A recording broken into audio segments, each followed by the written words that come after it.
Go.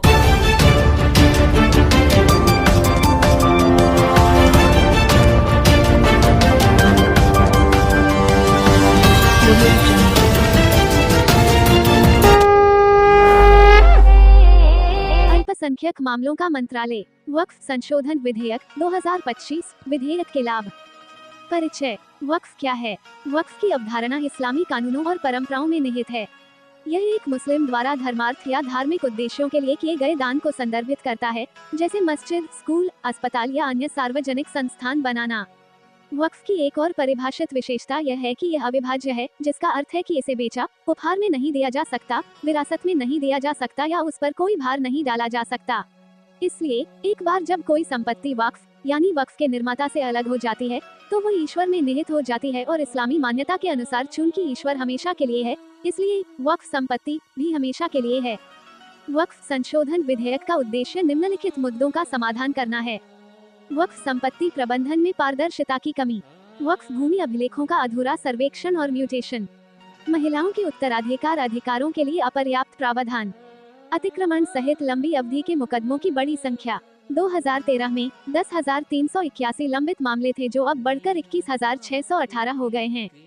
किसी भी संपत्ति को अपनी जांच के आधार पर वक्फ भूमि घोषित करने में वक्फ बोर्डों की अतार्किक शक्ति, सरकारी भूमि से संबंधित बड़ी संख्या में विवादों को EQF घोषित किया गया, वक्फ संपत्तियों का उचित लेखा जोखा और लेखा परीक्षण का अभाव, वक्फ प्रबंधन में प्रशासनिक अक्षमता, उदाहरण ट्रस्ट संपत्तियों के साथ अनुचित व्यवहार, केंद्रीय वक्फ परिषद और राज्य वक्फ बोर्डों में हितधारकों का अपर्याप्त प्रतिनिधित्व। वक्फ विधेयक का आधुनिकीकरण। वक्फ संशोधन विधेयक 2025 का उद्देश्य वक्फ संपत्तियों के प्रबंधन को सुव्यवस्थित करना है, जिसमें विरासत स्थलों की सुरक्षा और सामाजिक कल्याण को बढ़ावा देने के प्रावधान हैं। गैर मुस्लिम संपत्तियों को वक्फ घोषित किया गया। वक्फ संशोधन विधेयक 2025 का उद्देश्य विरासत स्थलों और व्यक्तिगत संपत्ति अधिकारों की सुरक्षा करते हुए वक्फ संपत्ति प्रबंधन को सुव्यवस्थित करना है। विभिन्न राज्यों में वक्फ संपत्ति के दावों को लेकर विवाद देखने को मिले हैं, जिससे कानूनी लड़ाई और सामुदायिक चिंताएं पैदा हुई हैं। सितंबर 2024 के आंकड़ों के अनुसार 25 राज्यों केंद्र शासित प्रदेशों के वक्फ बोर्डों में कुल 5,973 सरकारी संपत्तियों को वक्फ संपत्ति घोषित किया गया है। इसके कुछ उदाहरण। तमिलनाडु थिरुचेंथुराई गांव का एक किसान पूरे गांव पर वक्फ बोर्ड के दावे के कारण अपनी जमीन नहीं बेच पा रहा था। इस अप्रत्याशित आवश्यकता ने उन्हें अपनी बेटी की शादी के लिए ऋण चुकाने के लिए अपनी जमीन बेचने से रोक दिया। गोविंदपुर गांव, बिहार, अगस्त 2024 में बिहार सुन्नी वक्फ बोर्ड द्वारा अगस्त 2024 में एक पूरे गांव पर दावा करने से 7 परिवार प्रभावित हुए, जिसके कारण पटना उच्च न्यायालय में मामला चला। मामला विचाराधीन है। केरल, सितंबर 2024 में एर्नाकुलम जिले के लगभग 600 ईसाई परिवार अपनी पुश्तैनी जमीन पर वक्फ बोर्ड के दावे का विरोध कर रहे हैं। उन्होंने संयुक्त संसदीय समिति में अपील की है। कर्नाटक, 2024 में वक्फ बोर्ड द्वारा विजयपुरा में 15,000 एकड़ जमीन को वक्फ भूमि के रूप में नामित करने के बाद किसानों ने विरोध प्रदर्शन किया। बल्लारी, चित्रदुर्ग, यादगीर और धारवाड़ में भी विवाद उठे। हालांकि सरकार ने आश्वासन दिया कि कोई बेदखली नहीं होगी। उत्तर प्रदेश, राज्य वक्फ बोर्ड द्वारा कथित भ्रष्टाचार और कुप्रबंधन के खिलाफ शिकायतें की गई हैं। इसके अलावा वक्फ संशोधन विधेयक JCWAB पर संयुक्त समिति को भी वक्फ बोर्डों द्वारा संपत्तियों के अवैध दावे के बारे में कुछ संचार प्राप्त हुए थे, जिनमें से कुछ इस प्रकार हैं। कर्नाटक 1975 और 2020 40 वक्फ संपत्तियों को अधिसूचित किया गया, जिनमें खेत, सार्वजनिक स्थान, सरकारी भूमि, कब्रिस्तान, झीलें और मंदिर शामिल हैं। पंजाब वक्फ बोर्ड ने पटियाला में शिक्षा विभाग की भूमि पर दावा किया है। इसके अतिरिक्त आवास और शहरी मामलों के मंत्रालय ने सितंबर 2024 में अपनी प्रस्तुति के दौरान JPC को सूचित किया कि भूमि और विकास कार्यालय के नियंत्रण में 108 संपत्तियां, दिल्ली विकास प्राधिकरण के नियंत्रण में 130 संपत्तियां और सार्वजनिक डोमेन में 123 संपत्तियां वक्फ संपत्तियां घोषित की गई हैं और मुकदमेबाजी में लाई गई हैं। मुस्लिम महिलाओं और कानूनी उत्तराधिकारियों के अधिकार विधेयक में स्वयं सहायता समूह SHG और वित्तीय स्वतंत्रता कार्यक्रमों को बढ़ावा देकर मुस्लिम महिलाओं, विशेष रूप से विधवाओं और तलाकशुदा महिलाओं की आर्थिक और सामाजिक स्थिति में सुधार करने का भी प्रयास किया गया है। इसके अतिरिक्त विधेयक का उद्देश्य मुस्लिम महिलाओं के लाभ के लिए निम्नलिखित लक्ष्य हासिल करना है। वक्फ प्रबंधन में पारदर्शिता, भ्रष्टाचार पर अंकुश लगाने के लिए वक्फ रिकॉर्ड का डिजिटलीकरण, कानूनी सहायता और सामाजिक कल्याण, पारिवारिक विवादों और उत्तराधिकार अधिकारों के लिए कानूनी सहायता केंद्र स्थापित करना, सांस्कृतिक और धार्मिक पहचान, सांस्कृतिक संरक्षण और अंतर धार्मिक संवाद को मजबूत करना। महिलाओं की भागीदारी पारदर्शिता सुनिश्चित करती है और वक्फ संसाधनों को निम्नलिखित दिशा में निर्देशित करती है। मुस्लिम लड़कियों के लिए छात्रवृत्ति, स्वास्थ्य सेवा और मातृत्व कल्याण, महिला उद्यमियों के लिए कौशल विकास और माइक्रो फाइनेंस सहायता, फैशन डिजाइन, स्वास्थ्य सेवा और उद्यमिता जैसे क्षेत्रों में व्यावसायिक प्रशिक्षण, विरासत विवादों और घरेलू हिंसा के मामलों के लिए कानूनी सहायता केंद्र स्थापित करना, विधवाओं के लिए पेंशन योजनाएं, गरीबों का उत्थान। वक्फ धार्मिक, धर्मार्थ और सामाजिक कल्याण की जरूरतों को पूरा करने में महत्वपूर्ण भूमिका निभाता है, खासकर वंचितों के लिए। हालांकि कुप्रबंधन, अतिक्रमण और पारदर्शिता की कमी के कारण इसका प्रभाव अक्सर कम हो जाता है। गरीबों के लिए वक्फ के कुछ प्रमुख लाभ। पारदर्शिता और जवाबदेही के लिए डिजिटलीकरण। एक केंद्रीकृत डिजिटल पोर्टल वक्फ संपत्तियों को ट्रैक करेगा, जिससे बेहतर पहचान, निगरानी और प्रबंधन सुनिश्चित होगा। ऑडिटिंग और अकाउंटिंग उपायों से वित्तीय कुप्रबंधन को रोका जा सकेगा और यह सुनिश्चित होगा कि धन का उपयोग केवल कल्याणकारी उद्देश्यों के लिए किया जाए। कल्याण और विकास के लिए राजस्व में वृद्धि। वक्फ भूमि के दुरुपयोग और अवैध कब्जे को रोकने से वक्फ बोर्डों के राजस्व में वृद्धि होगी, जिससे उन्हें कल्याण कार्यक्रमों का विस्तार करने में मदद मिलेगी। स्वास्थ्य सेवा, शिक्षा, आवास और आजीविका सहायता के लिए धन आवंटित किया जाएगा, जिससे आर्थिक रूप से कमजोर वर्गों को सीधे लाभ मिलेगा। नियमित ऑडिट और निरीक्षण वित्तीय अनुशासन को बढ़ावा देंगे और वक्फ प्रबंधन में जनता का विश्वास मजबूत करेंगे।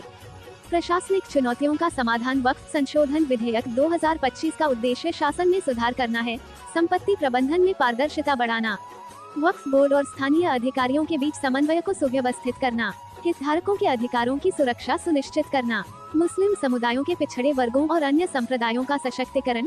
विधेयक का उद्देश्य वक्फ बोर्ड को और अधिक समावेशी बनाना है, जिसमें बेहतर वक्फ प्रशासन और निर्णय लेने के लिए विभिन्न मुस्लिम संप्रदायों का प्रतिनिधित्व हो।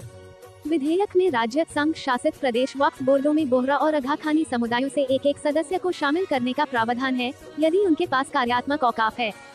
साथ ही बोर्ड में शिया और सुन्नी सदस्यों के अलावा पिछड़े वर्गों से संबंधित मुसलमानों का प्रतिनिधित्व होगा। इसमें नगर पालिकाओं या पंचायतों से 2 या अधिक निर्वाचित सदस्य शामिल हैं, जो वक्फ मामलों में स्थानीय शासन को मजबूत करते हैं। बोर्ड CWC में पदेन सदस्यों को छोड़कर 2 गैर मुस्लिम सदस्य होंगे। निष्कर्ष। वक्फ संशोधन विधेयक 2025 वक्फ प्रशासन के लिए एक धर्मनिरपेक्ष, पारदर्शी और जवाबदेह प्रणाली स्थापित करता है। जबकि वक्फ संपत्तियां धार्मिक और धर्मार्थ उद्देश्यों की पूर्ति करती हैं, उनके प्रबंधन में कानूनी, वित्तीय और प्रशासनिक जिम्मेदारियां शामिल होती हैं, जिसके लिए संरचित शासन की आवश्यकता होती है। वक्फ बोर्ड और केंद्रीय वक्फ परिषद CWC की भूमिका धार्मिक नहीं बल्कि नियामक है, जो कानूनी अनुपालन सुनिश्चित करती है और सार्वजनिक हितों की रक्षा करती है। जांच और संतुलन की शुरुआत करके, हितधारकों को सशक्त बनाकर और शासन में सुधार करके, विधेयक भारत में वक्फ प्रशासन के लिए एक प्रगतिशील और निष्पक्ष ढांचा तैयार करता है। क्या है सेक्शन 40, जिसके को लेकर लोकसभा में हुई चर्चा। केंद्रीय मंत्री किरेन रिजिजू ने कहा कि मौजूदा वक्फ अधिनियम की धारा 40 का कुछ लोग अपने स्वार्थ के लिए दुरुपयोग कर रहे हैं। वक्फ संशोधन विधेयक 2024 के साथ लाया जा रहा सबसे बड़ा बदलाव सेक्शन 40 को खत्म करना है, जो वक्फ बोर्ड को किसी भी भूमि को वक्फ संपत्ति में बदलने की अनुमति देता था। अल्पसंख्यक मामलों के मंत्री किरेन रिजिजू ने बुधवार को संसद में एक बहस के दौरान इसे वक्फ अधिनियम का सबसे कठोर प्रावधान बताया।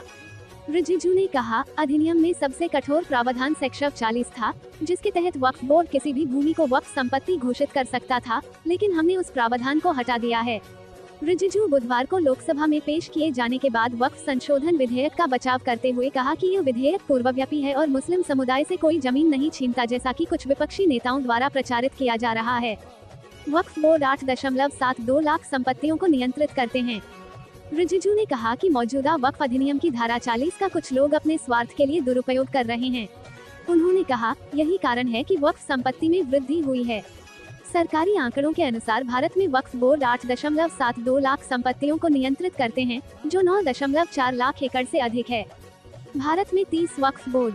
भारत के वक्फ एसेट मैनेजमेंट सिस्टम की आधिकारिक वेबसाइट के अनुसार पूरे भारत में 30 वक्फ बोर्ड हैं। वक्फ अधिनियम की धारा 40 के तहत वक्फ बोर्ड को ये तय करने का अधिकार दिया गया था कि कोई संपत्ति वक्फ संपत्ति है या नहीं। खास बात ये थी कि बोर्ड का निर्णय अंतिम होता था, जब तक कि वक्फ न्यायाधिकरण द्वारा उसे रद्द या संशोधित न कर दिया जाए। ट्रिब्यूनल का फैसला अंतिम। अल्पसंख्यक मामलों के मंत्रालय के एक बयान के अनुसार अधिनियम के तहत न्यायाधिकरण के निर्णय अंतिम होते हैं और अदालतों में इसके निर्णयों के खिलाफ अपील निषिद्ध है।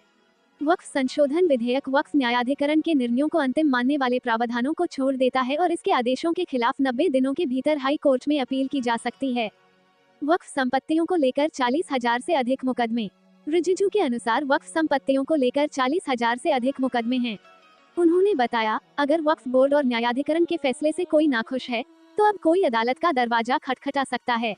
उन्होंने इस बात पर प्रकाश डाला कि प्रक्रिया को सरल बनाया गया है।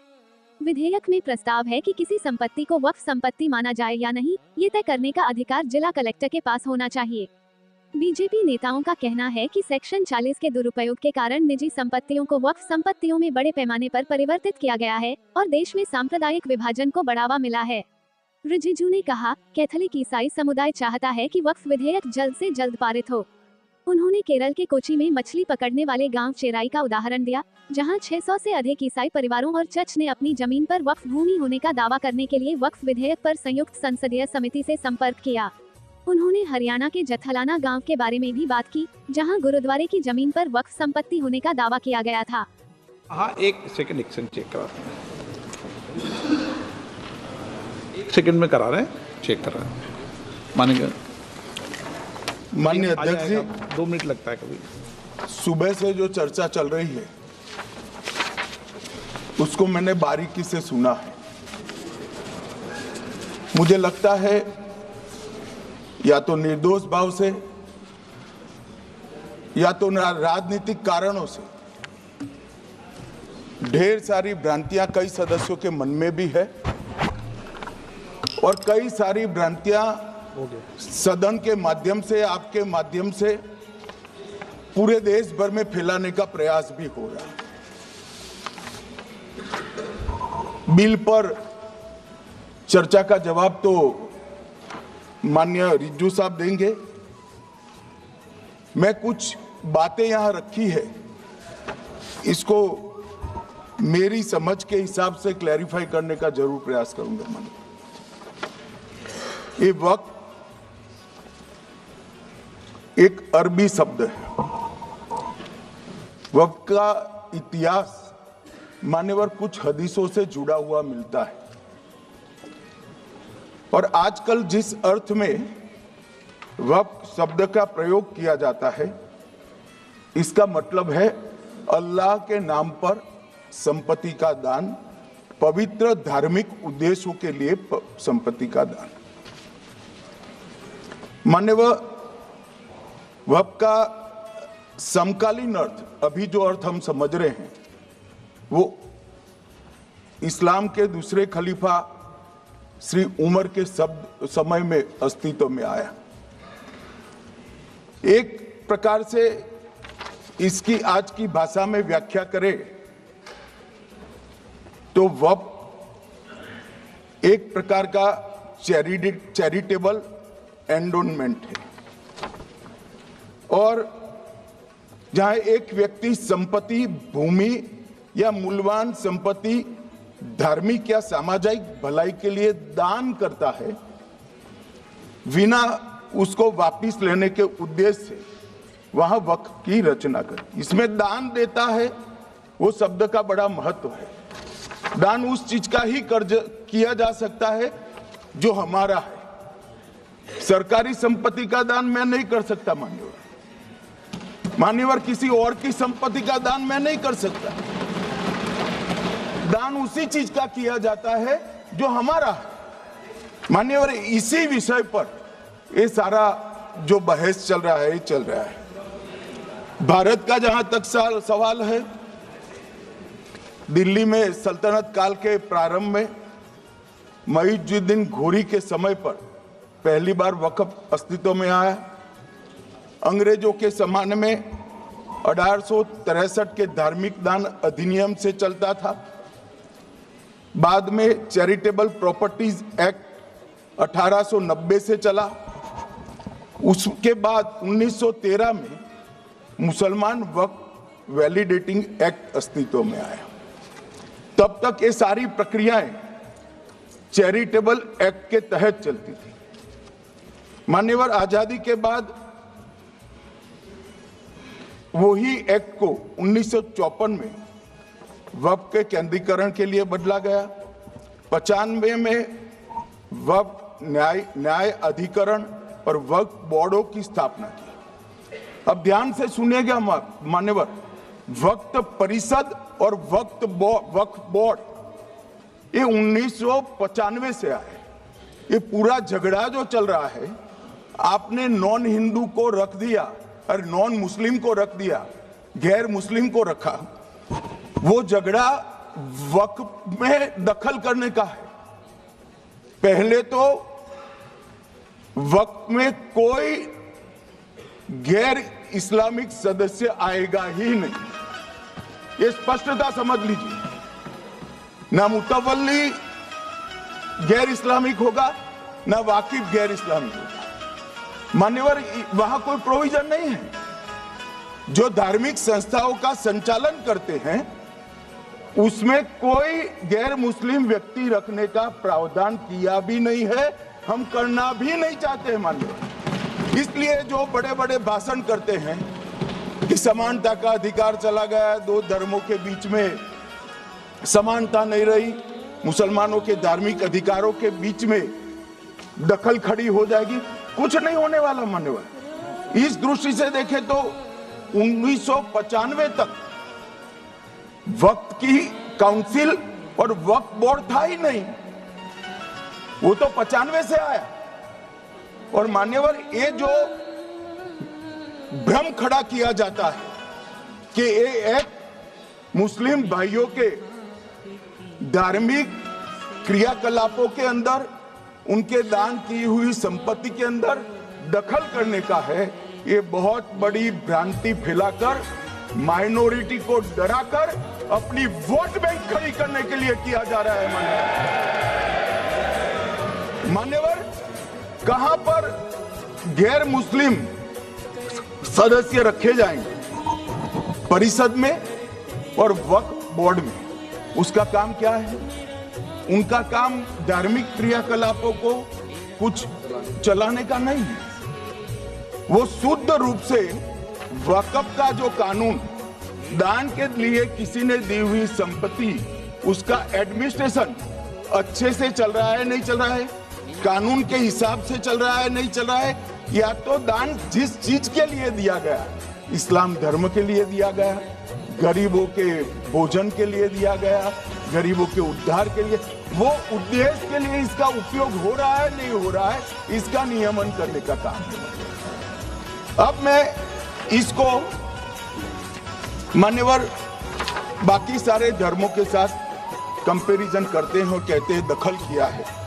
मैं उसको स्पष्ट करना चाहता हूं। मान्यवर, वक्त जो है वो हमारे यहाँ ट्रस्ट एक्ट है, इसमें ट्रस्ट है। तो ट्रस्ट के अंदर जो ट्रस्ट को बनाते हैं वो ट्रस्टी होते हैं और एक मैनेजिंग ट्रस्टी होता है। वक्त में वाकिफ होता है, वक्फ होता है और मुतवल्ली होता है। ये सारे इस्लाम के अनुयायी हैं। अरे भाई, आप कह रहे हो, हम तो कह रहे हैं क्योंकि इसका वक्फ शब्द ही इस्लाम से आया है, इसलिए हम कह रहे हैं कि वक्फ वो ही कर सकता है जो इस्लाम का अनुयायी हो। अब आप उसका विरोध कर रहे हो, तो आप तो वक्फ में भी नॉन इस्लामिक आदमी चाहते हो। मान्यवर क्या कह रहे हैं? हम इसलिए कह रहे हैं कि वक्फ वो ही कर सकता है जो प्रैक्टिसिंग इस्लाम को प्रैक्टिस करता होगा, क्योंकि मान्यवर इसकी उत्पत्ति ही इस्लाम के सिद्धांतों से हुई। अब मान्यवर, वक्फ धार्मिक हुआ, वक्फ बोर्ड नहीं हुआ, वक्फ परिषद भी नहीं हुई। अरे सुनो भाई, मान्यवर, ट्रस्ट के अंदर ट्रस्टी जो होते हैं, जो चर्च होगा तो क्रिश्चियन होंगे, पारसी भी होंगे, पारसी के लिए वो ट्रस्ट होगा, तो हिंदू होगा तो हिंदू के लिए। अब चैरिटी कमिश्नर हम कहेंगे कि भाई मुस्लिम क्यों आया? मुझे बताओ, चैरिटी कमिश्नर एक्ट में मुसलमान चैरिटी कमिश्नर बन सकता है या नहीं बन सकता है? उसको ट्रस्ट नहीं चलाना है, उसको चैरिटी के कानून के हिसाब से वो ट्रस्ट चले, उसकी देखरेख करनी है। ये धार्मिक नहीं है, ये धर्म का काम नहीं है मान्यवर, ये एडमिनिस्ट्रेटिव वर्क है। और इसलिए तो फिर चैरिटी कमिश्नर हिंदू होगा तो वो क्रिश्चियनों के ट्रस्ट का कैसे देखरेख करेगा? चैरिटी कमिश्नर क्रिश्चियन होगा तो जैनियों के और हिंदुओं के ट्रस्ट का कैसे देखरेख करेगा? अब बताओ कि सारे ट्रस्ट के चैरिटी कमिश्नर अलग अलग बन, देश तोड़ दोगे आप लोग, तोड़ दोगे। हमने साहब, मैं अभी भी आपके माध्यम से, इस सदन के माध्यम से देश भर के मुसलमान भाइयों बहनों को कहना चाहता हूं, आपके वक्फ में एक भी नॉन मुस्लिम नहीं आएगा। ये एक्ट में ऐसा कोई प्रावधान नहीं। मगर जो वक्फ बोर्ड है और वक्फ परिषद है, उसका काम क्या है? वक्फ की संपत्तियां मान्यवर बेच खाने वाले लोगों को पकड़कर इसके बाहर निकालने का। वक्फ के नाम पर औने पौने दाम में संपत्तियों को 100 साल तक किराए पे देने वाले लोगों को पकड़ना है। वक्फ का जो पैसा होता है, इनकम जो गिरती जा रही है, जिसके माध्यम से माइनॉरिटी का विकास करना है, माइनॉरिटी को आगे बढ़ाना है, इस्लाम धर्म की सारी धार्मिक संस्थाओं को पुख्ता करना है। ये पैसा जो चोरी होता है ना, उसको पकड़ने का काम वक्फ बोर्ड, वक्फ परिषद करे। और मान्यवर वो चाहते हैं कि इनके राज में जो मिली भगत चली वो चलती रहे। ये नहीं चलेगी, ये नहीं चलेगी। और मान्यवर, मैं आज आपको बताना चाहता हूं क्या स्थिति हुई है। मान्यवर, सबने कहा, रिपीटेशन भी होगा, परंतु मैं कहना चाहता हूं कि वक्फ के 2013 में जो अमेंडमेंट्स आए, अब बिल किरण भाई का है, मगर मैं कह सकता हूं कि वक्फ का 2013 का अमेंडमेंट न किया होता तो ये बिल लाने की शायद जरूरत न पड़ती। सब कुछ अच्छा चलता था। 14 में चुनाव आने वाला था, 13 में रातों रात तुष्टीकरण करने के लिए वक्फ कानून को एक्सट्रीम बना दिया। और मान्यवर, इसके कारण क्या हुआ? इसके कारण दिल्ली लुटियन की 123 वीवीआईपी संपत्ति कांग्रेस सरकार ने जब चुनाव मुहाने पर थे, 25 दिन दूर था, वक्फ को देने का काम कर दिया। दिल्ली वक्फ बोर्ड ने उत्तरी रेलवे की भूमि वक्फ के नाम घोषित कर, हिमाचल में वक्फ की संपत्ति बताकर उस पर अवैध मस्जिद बनाने का काम किया। 250 हेक्टेयर क्षेत्रफल वाले 12 गांव पर वक्फ का स्वामित्व हो गया तमिलनाडु में। और मान्यवर, तमिलनाडु के 1500 साल पुराने तिरुचेंदुरई मंदिर की 400 एकड़ भूमि को वक्फ की संपत्ति घोषित कर। ये जब मंदिर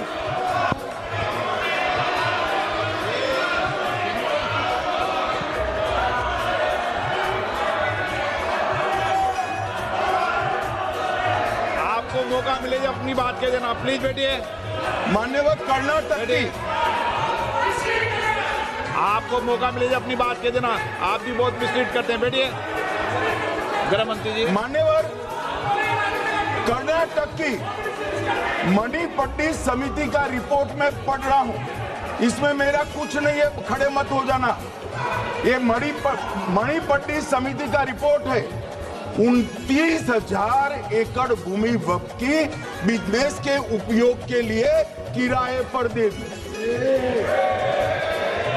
मान्यवर, 2001 से 12 के बीच 2 लाख करोड़ की वक्फ की संपत्ति निजी संस्थानों को